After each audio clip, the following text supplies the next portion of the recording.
What's going on YouTube? This is Chris with the Patriot RC here. I'm going to do, this is a, best I can figure, 20-mile follow-up on this truck. Everybody can tell by seeing it. This is the Redcat Gen 8 version 2. So I'm going to get this baby ripped apart, we'll do some maintenance, and we'll be back here in just a second. Alright, what's up YouTube? So we're back with the Redcat Gen 8. This doesn't get a whole lot of views, which a lot of people sleep on. It's an older model. It's been out forever now. Again, the V2, not the V1. There is no belly bump on it. So here, well, I'm also going to be trying out this new 3-in-1 dry lube. And it really does dry really quick, but it resists grit, and it says it protects. I don't know how it's going to hold up to this stuff, which has been phenomenal. It's got a paraffin base to it, so it also keeps it from rusting and corroding. But given whenever I do run in the creeks, it's all sandstone, and I haven't had a whole lot of problem with sand sticking to it, but most of the time it's wet anyway, so it washes out. But I've already gone through, pulled off some bead locks and did the bearings from the outside. I'm also just going to do a little dab here. Hopefully this picks up right here on my diffs. I wish this had a little more convenient pour spout on it, or a needle on the end. So you get into this, because as you can see right there, that just dumped quite a bit, but it'll be dry here in just a few seconds. You can almost watch it dry as it flashes off of there. So I'm going to do the other drive shaft here real quick. So what I was wanting to get back to on this RC, we're going to do a little higher up on the double in there too. This thing has now run, yeah, see, that's the only thing I don't like about this. The applicator kind of sucks. So, and that is the 3-in-1 dry lube, dry to the touch dry lube. So as I was saying in the opener that I'm going to put on here, this little baby has now gone, what, beyond 20 miles. So that's pretty awesome. And there's really nothing to report. I was going to open the transmission up and give it a good service, but nothing is broke on it, minus when I dropped it out of the back of my 4Runner. Let's get this back in frame here. And I snapped off the aftermarket bumper that I had. It was a KFY something bumper, and it snapped. I mean, it was just hot metal. It was kind of cheap, to be honest with you. It was cheap when I bought it, and it was just cheaply made. This is just a piece of aluminum channel that I've cut down to size. I ran my winch, goes through the front, got a fair lead there, had a fair lead here, but I took it off because the winch here stopped working. It worked good for a while, and then it just stopped. Every time I used it, it was just less and less pressure. So that's gone. But yeah, there's nothing to report here. It is just as solid as the day I bought it and when I did buy it, I got front portals, the C-hubs, rear portal covers, because that body, let's not lie to ourselves, is a 1/8 scale body. There is no way that's 1/10 scale. So it's 1/8 scale. It is just a massive heavy truck, and I did it to offset some of the weight. And in one of my trail run videos, I actually have a fairly heavy FCX 24 strapped to the hood on top of the luggage rack, trailing with it, never tipped over. And this thing rarely, I'm going to say it one more time, rarely tips. It does great. The front panhard bar, all that stuff, all the links, everything is bone stock. Nothing has been replaced. It's all just bone stock. So factory panhard mounts, everything you see in there is all factory minus the brass that I put in. And I do have weighted wheels, which I'm wanting to take off. Here's what I'm wanting to do with this rig. I want to get a smaller body on here and try that out for a while. Let's fire this up real quick. 3S. And get this further back in the frame. Watch these front tires.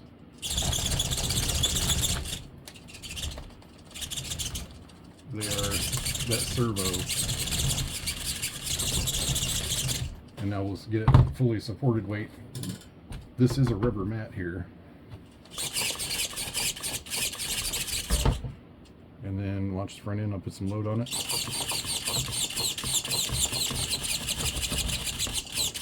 This is full compression on the shocks. If you can see, we turn it a little sideways so you can see the tires flatten out.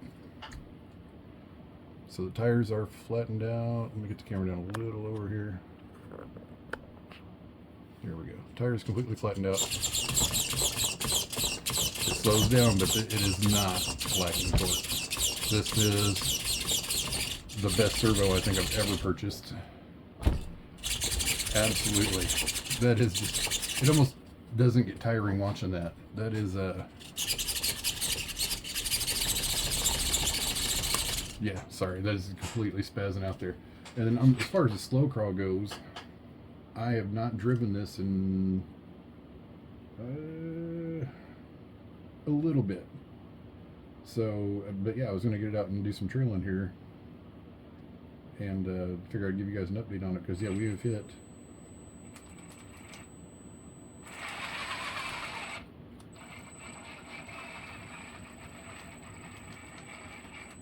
there it is.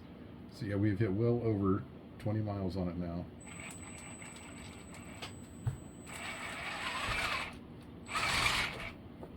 I gotta get used to the throttle again here. But this thing's awesome. It really is. My Traxxas has broke more. Well, can I say that? I can, because the lower panhard mount on my Traxxas was, every time you'd turn, I mean, it was weak, and it would sway and sway and sway like crazy. Did anything break on my Traxxas? Either one of them? No. It's right up there. You know, honestly, I think the only one, crawler-wise, I've had problems with was my Element, because the rear pitch when I built it was just slightly off, and I adjusted it, and apparently it's a fairly common problem where the bearings in the rear, or well, rear or front, but it was my rear, the bearings just disintegrated. So, and then that fell off another waterfall, which is in one of my videos. It snapped the rear right trailing arm, maybe the left. But that was it. I mean, they're everything I've got so far has been tough little cars. And so let's do the bump steer thing. I know was when this came out was another complaint. I don't know how else it's going to show up, but there's no, I mean, it sways, but you show me an axial that doesn't do that. Traxxas has got it nailed. They have their front geometry nailed. It sways, but there's not, the wheels go nowhere. Here, I'll just hold the lower hand still. They stay right on track. The suspension is still nice and soft. Very responsive. It's got great ground clearance.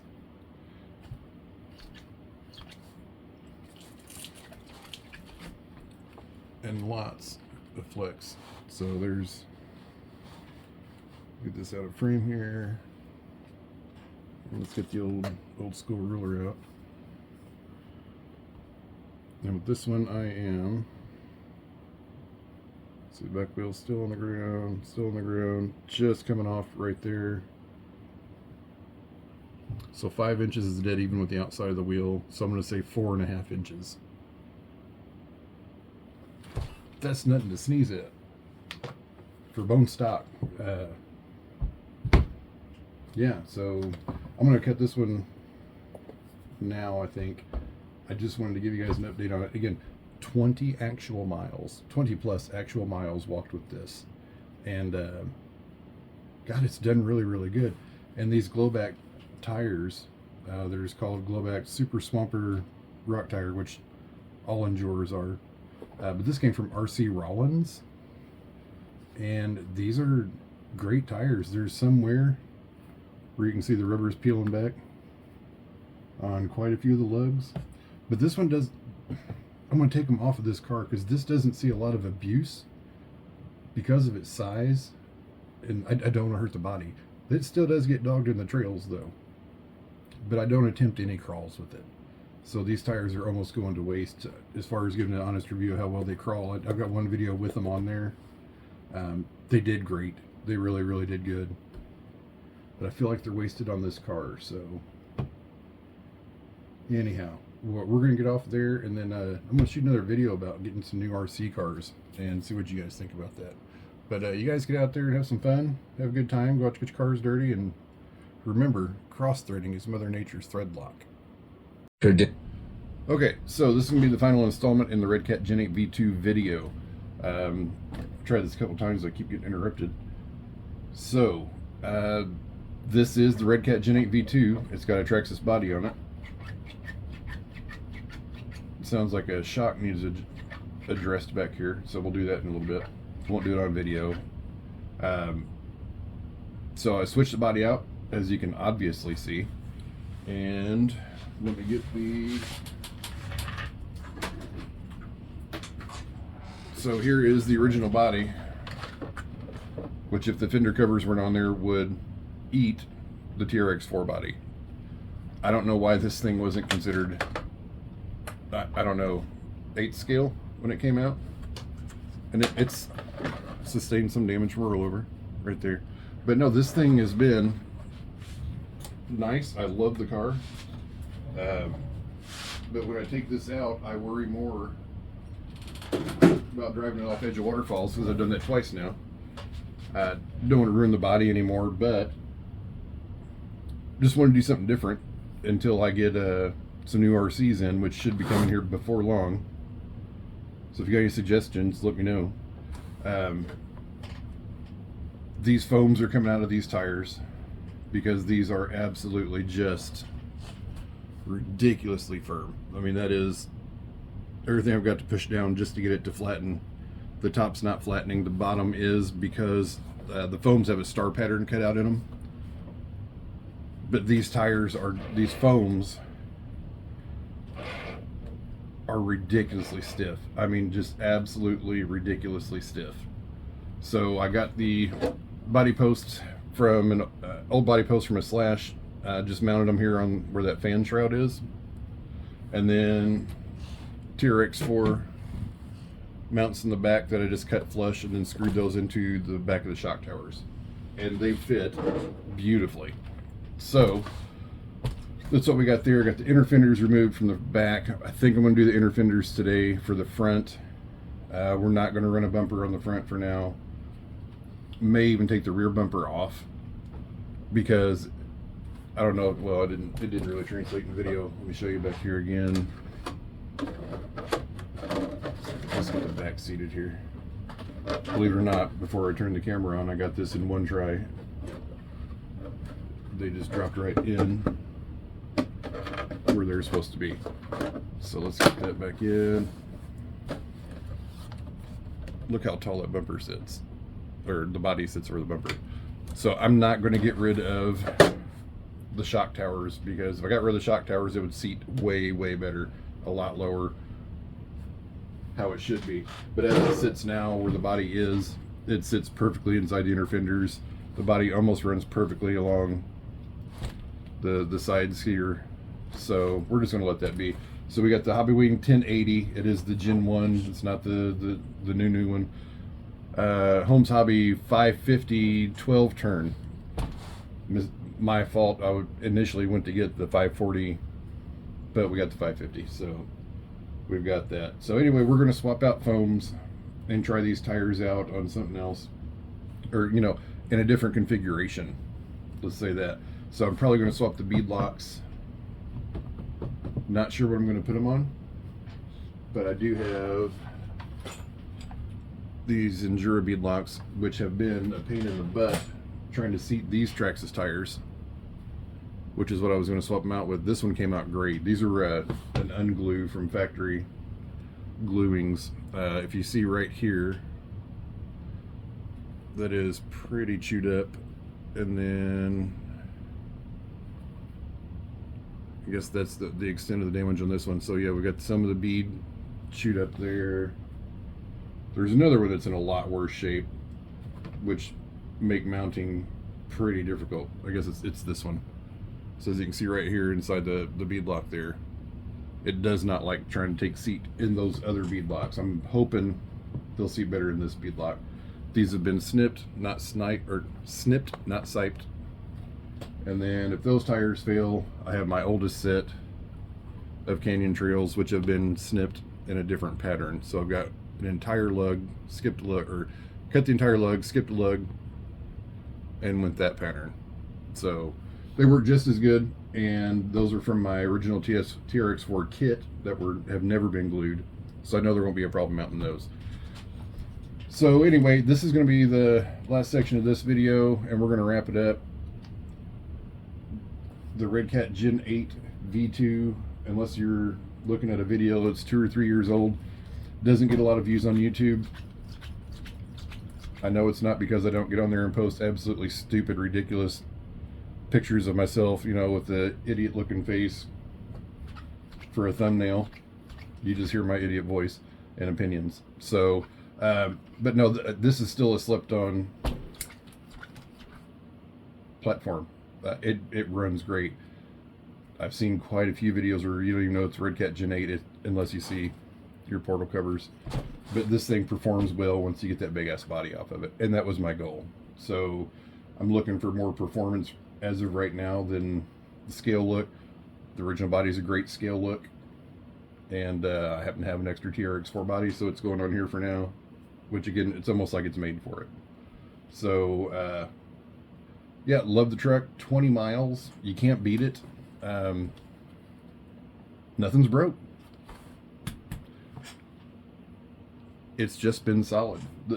On the diffs here where I put the dry lube, can't even tell anything's ever even put on it. It is completely dry. So that's pretty cool. We're going to see how well that lasts. I usually go with the Supco oil, which is anti-corrosion lubricant, and it's paraffin based.